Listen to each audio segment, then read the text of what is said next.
पहलगाम आतंकवादी आक्रमण पर भारत एवं पाकिस्तान मध्य उत्तेजना जारी रही। भारत पाकिस्तान विरोध में कठोर पदक्षेप नहीं।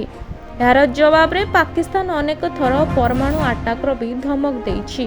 तेबे एही समय पाकिस्तान रो पंजाब मुख्यमंत्री मरियम नवाज मध्य परमाणु आटाक संपर्क में बयान देइछंती।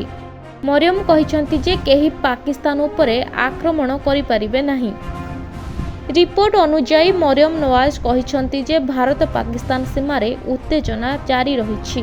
विपद माड़ी आसुछि किंतु चिंता करिवार किछि आवश्यकता नाही।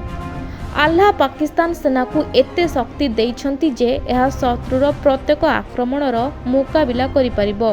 मु आपनकु कहिबाकू चाहूछि जे आज पाकिस्तान रो जे कोनसे शत्रु आक्रमण करबा पूर्वरु 10 थर भाबिबो। से आहुरी कहिछंती आल्लाहको कृपारू पाकिस्तान पाखरे परमाणु बोमा रहिछि। मरियम नवाज तांको पिता एवं पाकिस्तान रो पूर्वतन प्रधानमंत्री नवाज शरीफको प्रशंसा करी कहिछंती जे नवाज शरीफ पाकिस्तान को परमाणु शक्तिशाली करिबारे ऐतिहासिक भूमिका ग्रहण करिछंती। तेबे तांकर एही कथा को नै से बे ट्रोल हेबारे लागिछंती।